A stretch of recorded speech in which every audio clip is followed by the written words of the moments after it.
Okay, everyone, welcome to another podcast episode with Zero Progress. I'm Logan. I'm Pedro, and I hope everyone is at home safe. Quite a surreal time we're in, isn't it? Yeah, it's been almost 2 months for us now. About a month and a half, going towards 2 months pretty soon, probably by the time it ends, maybe by the time we go back to work. Yeah, just complete madness. But yeah, I mean, we've been at home, haven't we? Yeah, so we're in isolation, so we thought we'd do a video. We haven't been able to put any other videos up because we usually do them together.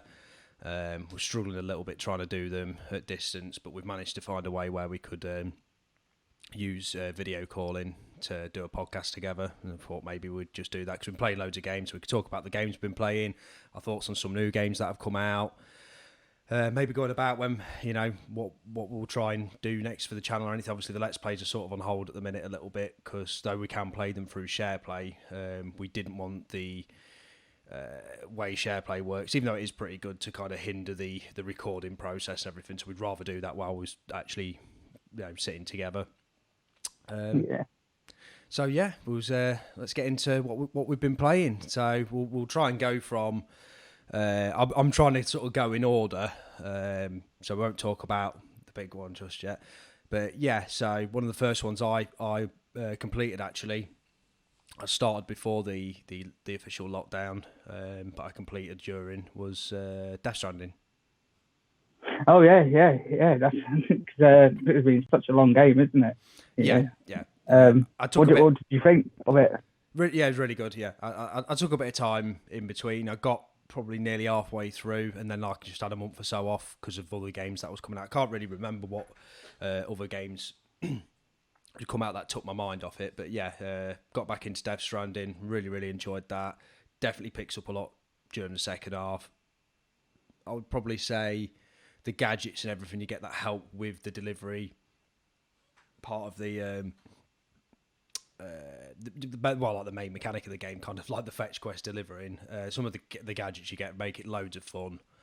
The graphics are amazing, so it's a pleasure to play in that way. It feels good, weighted, a bit like Metal Gear Solid 5.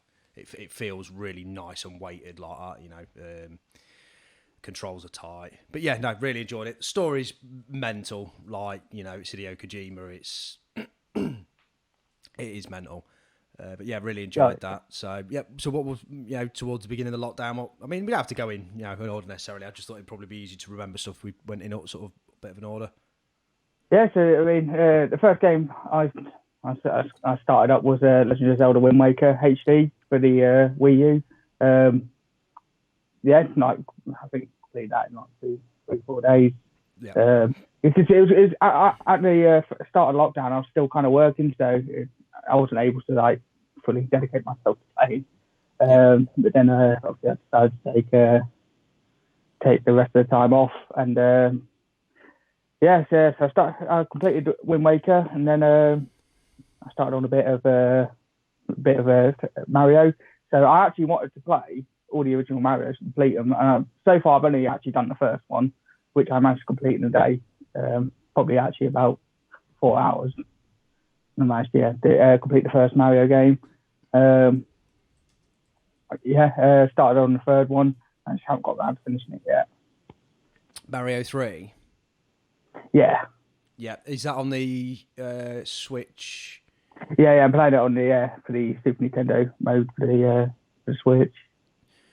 But yeah, really enjoying that. Is Mario 3 on the Super Nintendo, not the NES?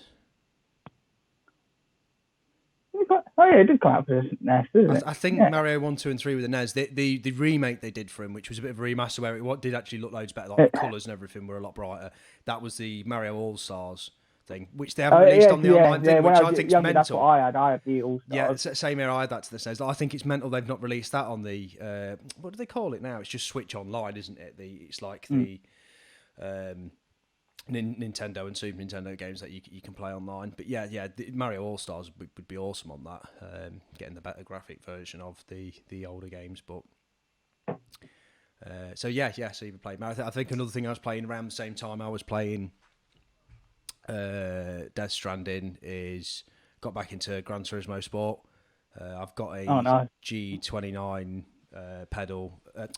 steering wheel with pedals, like a little stand thing for it and everything. So I sort of got that back out, and it was weird. I was actually playing it in between Death Stranding, so it like broke it up a little bit. So when I got like so far in the story, and I thought, right, I'll leave that for a bit. I go ahead and play Gran Turismo for a while, to the point where my knee was starting to hurt because I've been playing it that much, and because the position you sort of sat in, and a little bit like in a real car, if you obviously just sort of sat, accelerating constantly, and more so in Gran Turismo because you're constantly on and off the accelerator. It's not quite as smooth. You battering around a track for later on in the game 10, 20 laps at times. But yeah, that's really good. Loads of fun with that. So doing it like that, you won't forget how to drive then. No. I went to the shop yesterday, and it is weird getting in my car and driving. it is weird. Probably once a week, if that, at the minute. When obviously it used to be every day, but I started working again a couple of days ago. Obviously, for those that don't know, I'm a taxi driver, and getting in the car again after like taking over a month and a half off. It's quite weird actually driving the car again. I just have to remember my way around town. But yeah, it's all good fun. Cool. So mentioned we were playing Starbound together, weren't we, at the start of lockdown? Yeah. So we started Starbound again, which is the sort of Terraria-ish style 2D side-scrolling craft 'em up mining kind of game, obviously. But I've never played Terraria. I think it's meant to be really good, but I just like this one because of the idea of actually going to different planets and going into space and having like different sort of biomes, as they call them. So they're all different styles and different races, and it's really cool. Actually, I'd quite like to get on Starbound again. We got probably about halfway through it because we did have like a 50-hour save on it, didn't we? Where we'd actually just mullered the game. We'd got so far, and we pretty much. I don't know if you can complete it. I think there is like a like a main story that you probably can complete, but yeah, Starbound was an awesome game. I lost my save on it, and because of the amount of time we put into it, I had to leave it a bit before we started again. Yeah. But yeah, that's a really cool game. Bit frustrating at times, but every game needs to be to make it worth playing, I guess. When you die and you lose all your stuff, that can be a bit frustrating, and obviously with the money and everything, but I mean, we had so much on that, didn't we? And even though we put quite a few hours into it again, and we just haven't hit that level. I think we're about that we managed to get to. I think we're about halfway there. I think we're about halfway to where we were before, and because we know the game a bit better from last time, we should be able to do it a lot better this time as well. Yeah. But anyway, I digress. What other games you been playing then, Ped? What we've been playing? I mean, after all that, we've got to mention the big one that we waited so long for. I'll actually put it on the side here. Ready for it? Final Fantasy VII Remake. We finally had it in our hands. We couldn't. So this was all a thing, wasn't it? So obviously we always planned to play it together. We was even planning on doing like a let's play on the channel, like from start to finish. We couldn't do any of those things because obviously we're everyone's isolating. We can't get together. The day I got it, I thought, well, we'll just go through SharePlay. It's not perfect, but it'll work fine because I had the game, but Pedro didn't. I pre-ordered the first class edition because I wanted everything. I wanted the Play Arts figure because I wanted a Cloud Play Arts figure anyway, and it all came with that.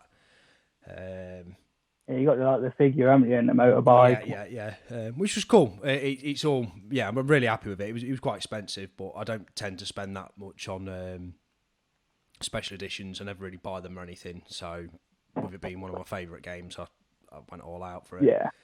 Give them the extra money, and hopefully they'll make the next game good, and maybe not sooner, I would have thought, but let's give them a bit more money to get on with it, help them out. Thoughts. What are your thoughts? Yeah, I mean, it was perfect. everything about it. Like, No spoilers, though. I loved mean, all like the little new bits that they added into it. I don't want to try and say too much in case people haven't played the game. Yeah, we'll try and avoid spoilers. I mean, spoilers. I think anyone who's probably going to play the game might have played it by now, but it's you know, with it being a story-based game, I mean, you can't really spoil something like, I don't know, like an online multiplayer game. So you could talk about that as much as you like, but when it comes to story games, you've got to be really careful what you say. Definitely felt like they pulled the story out a bit. A lot of critique of other people saying a lot of it was filler, but I mean, we knew that was going to happen anyway, because otherwise the section would be 6-7 hours long, and how can you make a full game out of 6-7 hours? And the thing with these like little filler bits, anyway, like it just meant that we got to play the game for longer. So it anyway, did, and you got new environments with it. You got new story scenarios which fleshed out the characters more, made you care about certain characters more. I really liked how they went with it. Even on kind of like the dungeon sections, if you like. So obviously every RPG has a bit where you'll go through an area and you'll be fighting enemies all the way up to a boss, and then that completes that dungeon, if you like. And Final Fantasy is no exception. There's always, you know, areas that you go through fighting enemies, and they extended pretty much all of those areas as well. Yeah. You know, whereas on the original it was like one screen, you'd fight a couple of enemies, and then you'd be in the next town. Now you're going through quite a longish like journey, and it just made Midgar feel loads bigger. You got to fight all the original enemies. As far as I can tell, I think they did put every single original enemy that was in Midgar, plus some extras as well. Yeah. Oh, yeah. Really well done, because some of the enemies out of Midgar are just, the whole Final Fantasy VII game are just wacky, and it's great how they managed to integrate it into the game. I didn't know if they'd actually managed to do that, but they did it really well. Again, no spoilers or anything, but just, you know, yeah, it was. The graphics were good. It seemed to have a bit of a problem with loading some textures. To me, it seems a bit like a graphical issue. Not in the sense that that's the best they could do. It seems like it was actually a problem, like maybe like a bug with loading certain textures, because you could have like almost like a PlayStation 2 blurry texture on one wall, and then next to it would be like a high-res texture, and it's like, well, there's no way that Square Enix would have done that wall HD and then that one blurry. Like, clearly they've got HD textures for the whole game, but they're just not loading in properly. Sometimes you'd even be walking along and you'd see it pop in and stuff. So some of this is a bit of the limitation of the PS4, to be fair. I mean, it's like 6-7 years old. It's not the most powerful system. Even the Pro, it's not the most powerful system. Yeah, the processor and it's really, really weak. Hopefully the PS5 is going to sort all this out. So maybe replaying Final Fantasy VII Remake on the PlayStation 5, I'm assuming there'll be a patch to bring it up to, you know, so it can utilise, you know, how good the PlayStation 5 is and everything. Hopefully that'll really, really push it. Possibly the better experience before that. Mind you, it's not coming out for another year, so yeah, the next generation consoles, hopefully it'll play a lot better on them, because I can only imagine it'll come out for the new Xbox as well, because the exclusivity is only for a year. But yeah, anyway, the old game was awesome. A couple of little things which are nitpicking here, do you know what I mean? It's not that, yeah, it's something that can be sorted out in a patch. The story was good, the graphics were good, the gameplay. So what do you think of the gameplay, Pads? Yeah, I mean, I loved the fight mechanics in the game. It just felt so nice, especially like when you're fighting a big boss. Just everything about it. My probably favourite bit of the game was probably going to Wall Market. Like, that bit was just, it was like wow every time. Yeah, it was awesome. Like, yeah, the fighting mechanics. I mean, a lot of people were worried about the obviously going from turn-based to sort of action with a bit of turn-based-ish in it. I think it works amazing. Like, I find it really, really addictive, to the point where I've gone back through and played the game again. I'm over halfway through it again. You're going for a platinum, aren't you? I was thinking about it. Yeah, I've not got a platinum, and I don't really trophy hunt, but I can see why some people would do it. But I'm not. It's rather than hunting for the trophy to say, "Oh, I've got the platinum." It's more that it's giving me a reason to play the game more. So it's like when you've completed a game and you're like, "Oh, I don't know what to do now. I want to play it, but I've got no reason to play it." It gives you challenges to go back And I think that's quite a cool thing, and I can understand why some people would go for platinums now. When before I played a game and when I completed the story, and I'm like, yeah, I'm done with it. The only other platinum that I've sort of semi got with my my partner, because it's actually on her save and on her profile, is Horizon Zero Dawn, which we literally got to about 90-something% on it, and then she did the last little bit, and now she's got the platinum on her profile. So there's certain games which I would play that much just because I want to try and get the most out of them. But yeah, Final Fantasy VII was awesome. Again, a bit of controversy with the end. It seems like it's been cleared up possibly a little bit with some of the interviews with the producers and whatnot afterwards, sort of saying, we're not going to say anything about the ending, but some people are basically just saying, the producers just saying, like, don't worry, we're not going to massacre Final Fantasy VII. It's still going to be the game you'll know and love. For anyone who does play it and completes the end, you'll see what they're going for. They might have missed the mark a little bit on it. It might have actually brought it down a mark for me. I'd have nearly said 10 out of 10 really, and maybe it brought it more down to a 9 with that sort of strange ending on it. But I can see why they did it, and after absorbing the ending for a while now, I'm quite excited to see what happens next. So yeah, Final Fantasy VII Remake, awesome. All the new scenarios, the voice acting was amazing. The music, so good, so good. I start hearing all them classic tracks again, mate, redone, and it's just yeah, the boss battle music comes on from the original, but it'll be like a bit different when you fight one of the bosses, and a bit later on it'll sort of come in again, and it'll be more like the actual original with the guitars and everything, whereas the other one was orchestral, so there's like different versions of the same one. And then as you like attack the enemy, and then it's sort of like the enemy sort of goes to a different tier of the battle, different stage of the battle, and then it becomes enraged or gets stronger or whatever, and then the music sort of goes up another step and gets faster, and it's just like, it's so dynamic. The music will be in the background, and then you go into battle. No, just saying, when you'd be walking along and it'd have the music, and then when you go into a battle, it would be the same music but a battle version of it, and it just seamlessly blends between them. It's the dynamic music is amazing. Yeah, that's what it really blew my mind, like how he did that. It was like just perfect every time. Like, I love like some of the remakes that they did on, or the remix that he did on some like certain tracks, like the drum and bass version of the fighting music. There's some really good tracks like that are quite out there in the sense that you wouldn't have thought they'd sort of done that with it.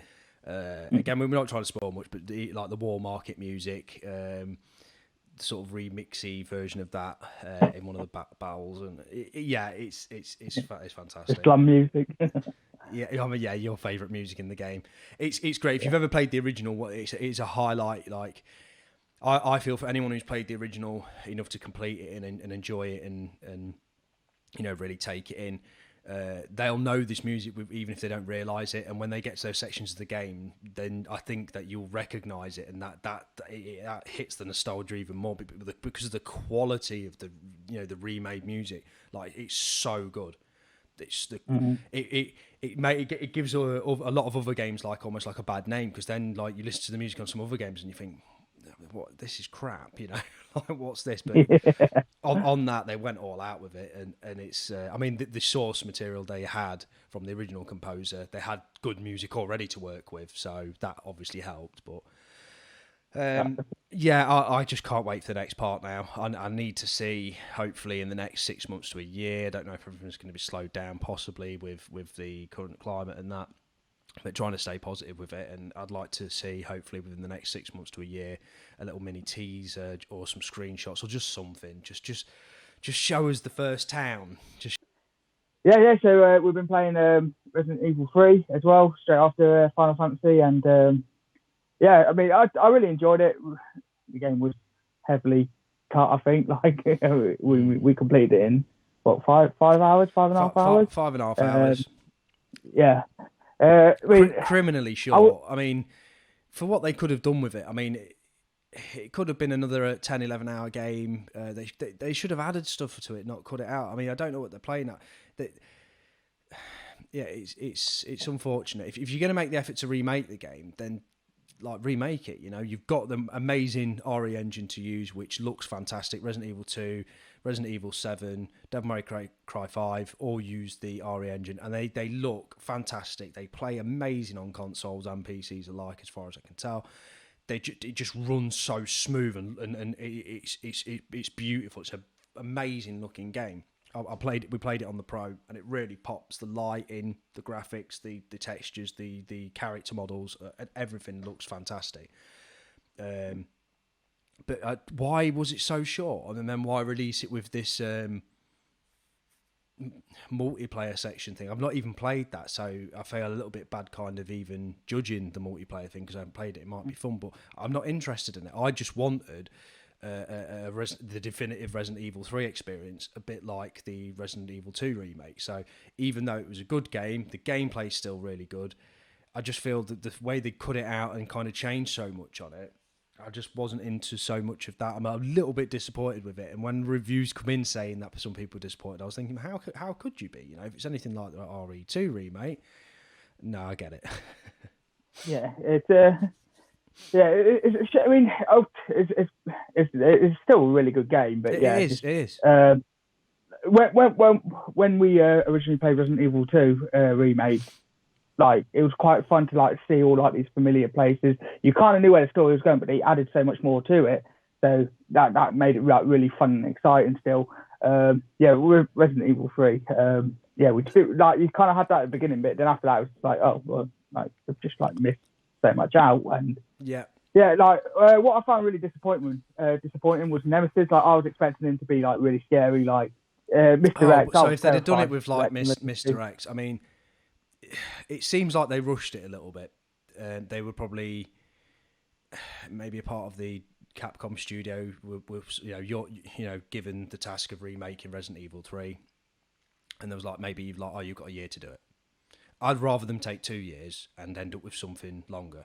You know, Nemesis is never like every time he appeared, he was just like there in that little segment. Like it was a scripted carry event. On to the next bit, and he's gone. It was a scripted event. So in like the original Resident Evil 2, all of the Mr. X bits were scripted. So he would turn up at the same point every time in Resident Evil 2. But in the remake of Resident Evil 2, he'll turn up at a certain time, but then he doesn't leave you alone from then onwards. And that was the amazing thing they added to it, because you can hear him stomping about. And like that made you not even want to play the game, because he was like, I'm scared. This guy's running around. For a room. And like you'd turn around the corner and just be stood there, oh no. So you'd have to, and it like, I think it was because the areas weren't big enough to have that. If they'd extended the areas to be as big as Resident Evil 2, because the original Resident Evil 2 had quite a lot of street areas, whereas the remake had maybe what it felt like 2 streets and a few roads. Yeah, no, roads between. That was it. I mean, it looked amazing. That was like the biggest area. Yeah, it was like street area. Yeah, that looked amazing, but we wanted like triple that at least, and have that as like a big area, and then have him turn up at some point. You know, maybe an hour into the story. And then have him stomping around that area. So like you'll sort of get to another area and think you've lost him, and then you can, I don't know what they were playing at. And it seems like they made this multiplayer thing. There's 2 ways to look at it. Either the multiplayer thing, Resident Evil Resistance, is part of the reason that Resident Evil 3 wasn't very long, because they spent a bit of time on that, or they made that because they knew Resident Evil 3 wasn't going to be very long, and they wanted to still charge people full price for it. So I don't know what Capcom are playing at with that, but they have. They've announced that they're making Resident Evil 4 remake, which is interesting. So that's another one we did very, very recently. So through SharePlay again, we did Resident Evil 4. We started that a while ago, and carried on with that as we're in lockdown. We've just been playing loads of games, and it's a bit of social time to sort of go on party chat and chat away as we're playing a game. And Resident Evil 4, I'd never played it originally, so it was weird playing it now, and when I never played it originally. It's mental. It's a bit of a mental game, but the remake of that could be interesting. That could be quite scary, using the Resident Evil engine. Yeah, I'm looking really forward to that, Yeah. And it's a long game. It was like, we completed it a couple of days ago, and it was like 15 hours. 15 hours. So as long as they stick with that again and go for a playtime around the original, then I'm quite into that. Now I've played the original, I can probably appreciate the remake quite a lot. I mean, playing Resident Evil 4 again brought up a lot of nostalgia, because actually, like, last time I played it was for the PS2, and I remember when Resident Evil 5 came out, I never played Resident Evil 4 again, so like I completely forgot about most of the parts in the game, most of the story. I kind of knew how some things went out, but like what I really struggled with was the clunky controls, like. Wow, because we played Resident Evil 5 a couple of months ago. But not just that, we're literally coming from playing Resident Evil 2 and 3 remake, where the controls are tight and they feel nice, and it's that over-the-shoulder thing that, to be fair, Resident Evil 4 kind of added that into the series, so the reason that these remakes use that over-the-shoulder sort of, aiming is because of Resi 4. But obviously these games have now perfected it. Now I can see why they want to go back and add it to them. I'm a little bit annoyed they missed out on Code Veronica. I kind of wish they'd done Code Veronica first, then Resi 4, because Code Veronica is such a good game. It's weird that it wasn't a numbered title, and I feel that that's one of the reasons they're not doing it, because it wasn't a numbered title. Maybe they'll do it after. I can't remember the release schedule of it, but I think Code Veronica was before 4, wasn't it? Yeah, it came out. Code Veronica was like the last Resi game to utilise that fixed camera angle. Yes, it was. But I love that though. I really love that. But I can see why they sort of changed it, and it makes sense. Get with the times. You never know. They might do a remake of Code Veronica eventually. And, as long as they don't make it too short again. Don't cut stuff out. Just either do it the same or add bits. Don't take bits away, unless that particular bit wouldn't make sense in the modern climate, or it was just really terrible in the first place, or really clunky. Get rid of it then. I get that, but give us our puzzles. We keep the puzzles in it. That's one of the reasons we like Resi games. Anyway, while we're on that, we may as well carry on saying that recently obviously we completed 4 and we've just started up. Maybe we should go back and do the first one, because I don't think we completed it. We completed Resident Evil 0, but we never completed the first one, and I've never actually completed the first one properly. And I've got the Resident Evil 1 and Resident Evil 0 collection or something for the PS4. It's Origins. Origins, yeah. Collection, yeah.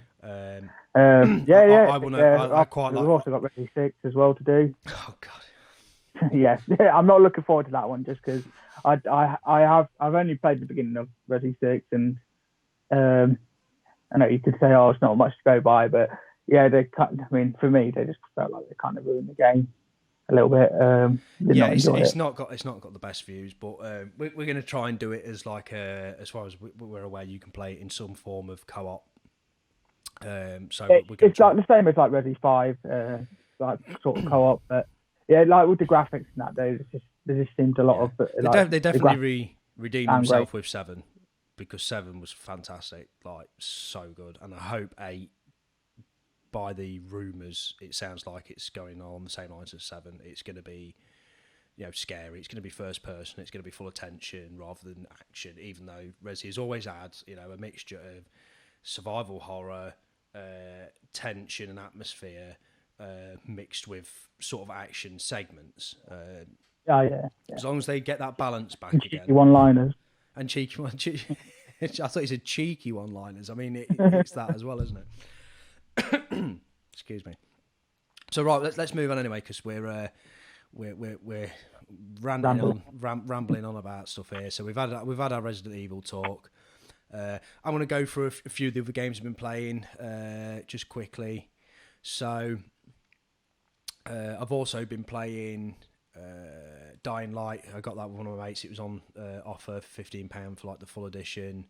One of my mates down in London really liked this game when we played it years ago, and then we realised it was co-op. I actually do own it for PC, but to play co-op and with everyone else, it was on PlayStation. It loads easier, so we got that.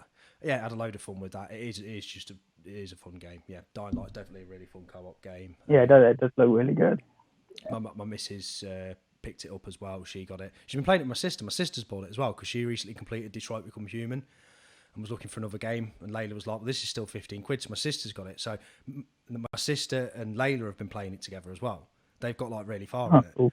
Like, yeah, they're loving it. Like, it's just funny watching them play it because, like, me and my mate Boo from down in London, we played it that much in like the first week, a couple of weeks ago when we was playing it, that we've almost broken the game because we're so overpowered on it now. But so nothing's much of a problem to it. But it is really fun. I've got really far in it. I put some hours into it that week. And then the last week I've sort of not played it, had a bit of time off it to play some other games. So I recently picked up Shadow of Mordor on Steam. Really good game. Story's all right. Didn't really buy it for the story. I just wanted to get through like an open world sort of action game. Fills a bit of time, obviously, in the sort of climate that we're in. You know, so you just want a big open world game sometimes to get lost in, and a bit frustrating at times. But all in all, the mechanics, the graphics, and the feel of the game are fantastic. Really good. Fill us in some other games you've been playing, Pads. Yeah, so as you mentioned about open world games, I felt that way, and I decided to start up Fallout 4 again. I've never completed that game right to the end. I've never made it to the credits. I've done like loads of stuff, I put in loads of hours, but yeah, just never made it through to the end. So I've decided to see if I can. I've never completed Fallout 4 as well. I think a lot of people. I mean, I don't know why, because I did actually enjoy the game when I played it. Yeah, that's it. Well, I wanted to see how far I could get, doing as much as I can, and I did like the DLC and all that. How did you find the DLC? Yeah, completed. Sorry? How did you find the DLC? Nuka Cola World, well, it was all right. Yeah, it wasn't bad, but I really enjoyed the Far Harbor DLC. Like another, you got a whole another map to go to, and like a bit of an interesting storyline as well. Like my favorite side character in Fallout is Nick Valentine, so like bringing him to Far Harbor, he has quite a lot to do. Same. With that main storyline, so yeah, really enjoyed that, and beat the game. Still, the next game I wanted to start up had to be an open world game, and you're getting on with me for ages for not playing it. Horizon Zero Dawn, amazing game. I mean, let me just say, I'm mad with myself for not playing this game sooner. Like I am, I'm about 10 hours, over 10 hours into the game. Hopefully I'm you can loving it. Yeah, hopefully you can see why I've been just getting on it so much, especially when you had the game as well. You had the game quite a while, and it just seems so mental that you'd not played it. Sometimes it can be hard though, trying to get the point across to someone how good a game is, because it's one of those things that you won't realise till you play it yourself. You know, you can go on and on, but you just don't get it until you play it. Yeah. I just wanted to wait for like a good time to like sit down and put a lot of hours to it, and obviously now it's like the best time ever. Yeah, so, it just gets really better as well. That. I've got to say, it's not there's some games that start off strong and fizzle out. It just gets better and better. So the fact that you're 10 hours into it, it's probably about a 50 odd hour game. Getting up with the Frozen Wilds, getting up for about 70, 80 hours. And it just gets better and better and better, and the more you get into it, the story pulls you in more, and then the different environments are beautiful, so you get every sort of environment you can think of, like a lush jungle, forest, apocalyptic, not saying too much, don't want to ruin the story even though it's been out ages, but like desert, mount, it's just amazing. Like everything feels so fresh when you go into a new area, and the new enemies, and each enemy's harder, and it's a very clever game, and I really hope, and well, I think it's probably quite obvious they're making a Horizon Zero Dawn 2, and I just can't wait for that. I can't wait. It's gonna, because without spoiling anything, obviously for you, because you haven't played it yet, but it leaves it open for a second one, sort of a cliffhangerish sort of thing. It's a little bit like, oh shit, at the end sort of thing, and it's definitely open for another game, definitely. So that's cool. I can't wait. After I complete, I'll be able to talk to you about it. Okay, so some other games I've been playing. So we recently had May the 4th, which was Star Wars Day, and on Steam there was a Star Wars sale. I just happened to catch it on there. Loads of games heavily reduced, and I picked up 2 games which I actually already own physically, but for the ease of installing and them just being there in my library and for how cheap they were, I picked up Knights of the Old Republic 1 and Knights of the Old Republic 2. for about £1 each. And pretty much as soon as it downloaded, I started playing KOTOR 1, Knights of the Old Republic 1, and I think I'm about 15 hours into it. It's just an amazing game. It still holds up. You know, I've got a Steam controller, so it makes it a lot easier to play keyboard and mouse games, because really, like a normal controller probably won't work that well on it, because you've got a mouse pointer for a lot of your menus and stuff. There probably is mods and stuff to convert it to like the console versions where you can use a controller better. It worked really well on the original Xbox, didn't it? That's where I played it originally, and it was absolutely fine. But yeah, the Steam controller just helps it for that PC thing, because you've got like the touchpad, so you can move the mouse pointer around with your thumb, and it feels really good. Like I'm glad I picked up the Steam controller, because I don't really play many games with it except for mouse and keyboard games. It feels really good playing them on it. It works really well. I played the original Witcher like that as well. That really works cool. So yeah, that was cool for £1 for all that gameplay, and I'm just happy to go through that game. So that's sort of sort of, how can I put it, feeding my my need for good story. You know, whereas Shadow of Mordor, it is a good game and the story's fine, but that's like really good gameplay and just getting in there and going around hunting all of the orcs to sort of gain them as your captains and get the strengths and weaknesses, and it's got a really cool feeling to that. But then KOTOR's just like full on story, so good. Yeah. And picking up, it takes a few hours to pick a lightsaber up in that. Not as long as it does in the second one, I don't think. But I've now, got a load of my characters. They've got lightsabers, different coloured ones. One's got like a double-ended green one, and I've got like a red one and like a mini purple one. And it's just really cool. Like, why won't they make a third one? And it's such an amazing game. I love Knights of the Republic. Yeah, I think so many people always ask that. Every E3, they're always like, KOTOR 3, KOTOR 3, KOTOR 3. I don't think it'll ever happen. Because I think, don't quote me on this, but I think BioWare, who made one of them, I think Obsidian made one and BioWare made one, I'm not totally sure, but the last thing BioWare made was Anthem. So, is it even the same team anymore? Have a remake, that it might not happen, but... No, but I'm trying to say what the studio that would do it. So obviously they're owned by EA. So EA has got the rights to Star Wars, so it seems.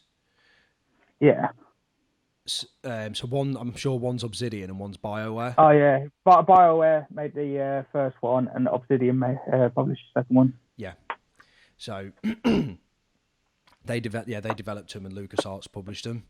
So the problem is now is that if because EA have got the Star Wars license, they would probably get BioWare to make the game. But the last game BioWare made is Anthem. So I don't believe BioWare is the same development team they used to be, because, I mean, it could be EA's fault for putting out a crap game like that, but I don't know, mate. So I'm a little bit worried that even if it did get remade, that it would be a microtransaction filled loads of... Having said that, and I know you didn't get on with it very well, but Jedi Fallen Order didn't have microtransactions in it. It was a step in the right direction. So imagine that. Yeah, imagine those graphics and that, but just put the KOTOR story around it, RPG it up a bit, so you've got stats and all that sort of stuff that you level up, and then make it so you've got a team of 3 people, and then when you go into battle, you can press the button to pause it, pick a load of abilities for what they're going to do, then just let the battle fucking... So it is very strategic. Yeah, maybe. But yeah, KOTOR, awesome game. Loving that. What else did I play? So a bit of VR as well. This is PC VR. Half-Life Alyx obviously came out around the time we went into lockdown. I played about 3 or 4 hours of it. I don't know why I haven't played more, because every time I play it, it's just amazing. I just seem to be taking my time with it. Really good. Graphics are really good. We did the first impressions on the channel. I've got another couple of hours past that.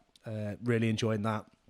Picked up another game called Final Assault, which is a bit like I would say Command and Conquer, but Command and Conquer is a lot deeper than this game. But it's a sort of strategy game where you're picking up like army units and laying them out and telling them where you want to go, and then the other team is doing their thing with their army units. It's just recently come out on PlayStation VR. In fact, Peds, you should probably check that out actually, because you've got a PSVR. Yeah, it's called Final Assault, But yeah, it's basically like Command and Conquer in VR. It's got a bit of the feel. Can you remember that Dino Frontier? Yeah. That was really cool, wasn't it? It's a bit like that, but except you're in like a town, like an army town, and then like you bring up your clipboard, and then like you kind of like pull off, I want that truck and just put it there, I want that and put it there, and then you draw a line where you want it to go. It's really fun. It looks really good as well. So that's cool. Yeah, Half-Life Alyx, Final Assault. Yeah, definitely. I'll look into that. And the last PC VR game I picked up, I think that was on sale a while ago, and just started playing through it because I've got the first and the second one, is Budget Cuts. Graphics are amazing. They recently patched the first game. When they made the second game, they made loads of improvements to the engine, the movement, the mechanics, and then what they did is when they finished the second game, they went back to the first game and put all the improvements into the first game. So now there's full locomotion in the first game, and there's like a load of really cool improvements and things you can do in that you could do in the second. So I waited until that. They said they were going to do that, so I waited till they did that in the first one. So I started playing through the first one. Yeah, it's loads of fun, really clean graphics, very sort of Portal / Stanley Parable / that kind of weird sort of humour and whatever in a game. Really cool. Really enjoying that. So just every so often, just whacking the headset on and having an hour or so, and a bit of Beat Saber, just try and do a bit of exercise as well. Just do escape reality with virtual reality. That's it, yeah, definitely. So, so we've... I'm trying to think if there's any other games we've been playing. The only other one I've been playing is Super Mario Maker, because they brought out that big update for it, and I'm absolutely loving it. Like the world maker now, and obviously added a few more items into the game, and it's just, I love Super Mario Maker anyway. But now it's like making the world's update for Mario Maker's awesome. That was a really, really cool addition. It's exactly what the game needed. It was like the perfect final sort of cherry on top. Almost weird that they didn't add it in originally, but I'm not going to argue because none of this is DLC. Well, it is, but it's free. Not have to pay for any of it. Like it all just comes free with the game update. There was enough in the game to like get people started and make levels, and now they've got a way of putting these levels together. So what I found was really good is that I went for a couple of worlds, and there was like one world that was a bit like meh or whatever on. But then I come across a world and I played the first level, and it'd be like, wow, I really like this level. In fact, there's a few that I want to show you, and I'm sure there's a couple that the other way around. Where I played the first level, I was just like, I really like this guy's like ideas and style of making levels, and now I've got a whole world of him. So I've got anywhere up to 40 levels in one place of this person, rather than when you used to go into Mario Maker and you do a level, and then you could go in onto that one person and look through, but quite often you just scroll through, do a level by a random person, do a level by a random person. This brings it together a bit, so it feels a bit more of a cohesive experience of playing levels by one person, that if one person isn't, not that they're not very good at making levels, but maybe you don't like their way of doing it and their ideas and their style, then you can play one by them and put it to the side, and then pick up a whole world by someone else. So I just think that it's a perfect addition to it. And it wasn't just that they added the bits from Super Mario 2. Obviously, they didn't release a whole style for it, but I don't think they really needed to. You've just now got a mushroom from Super Mario 2 where you can lift stuff up. A load of the different other abilities, like the bomb on the head and the box, and it was just so cool that they've just had. One of my favourites actually, which was I think that's off Super Mario 3. It's the frog. Oh yeah, the frog suit. Yeah, I loved the frog suit, man. Like that just made. That was Mario 3, wasn't it? Yeah, it was. Yeah. That just makes it so. I'm sure you can even. I mean, I don't know if I'd assume it'd do the same in Mario Maker, but I think the frog suit also makes it so you don't slide around on ice and stuff as well. Because I'm sure in some of the later. I can't remember about the ice thing. I know because when you're on land, he moves quite slowly, and then obviously on the water, he moves quite fast. So. Yeah, I can't remember, but there was like some cool abilities that come with the frog thing, and they used it quite well in Mario 3. So hopefully that all works in that. But that's really cool, man. As for pickups, I'd ordered a couple of games physical from places like CEX and stuff where they're still operating, and basically they just do delivery. Obviously, you can't go in the shops and that, so Yeah. I've been ordering a couple of games from them. I've got Watch Dogs 2 coming because I realised I didn't have a lot of open world games, which is weird because that seems to be like quite a big known genre. But I'm sat there thinking I want to play something big in open world. Ended up getting Shadow of Mordor, but I wanted to play something quite modern as well. So I've already played Grand Theft Auto 5 quite a few times. So I want that style open world game, like a modern. So Yeah. Watch Dogs Yeah. 2 is meant to be that. It meant to got all right reviews, better than the first one. Apparently, it sorted a lot of the things out, out of the first game that were a bit of a problem. It's meant to be a bit cheesy and stuff in place, a bit hipster and a bit like down with the kids and all that sort of stuff. But apparently, the hacking and the gadgets are meant to be really like good to work with, and you can play the whole game in a non-lethal way as well, which I quite like because you don't always have to kill everything in game, so it's nice that they give you that option to go through the game just like stunning your opponents and not actually killing anyone. If you're meant to be like an activist for the good of the planet or whatever they're meant to be, or like ethical hackers, then why go around shooting people? That doesn't make any sense. So it looks like they've addressed that in this game. That's cool. All right, right, we'll wrap this up then. So I hope everyone stays safe. I hope everyone enjoyed the video. I know we rambled on a bit, but it's just our way of sort of catching up with everyone, letting know what we're doing, and stay safe, and we'll catch you soon. Yeah, catch you soon, guys. See you later.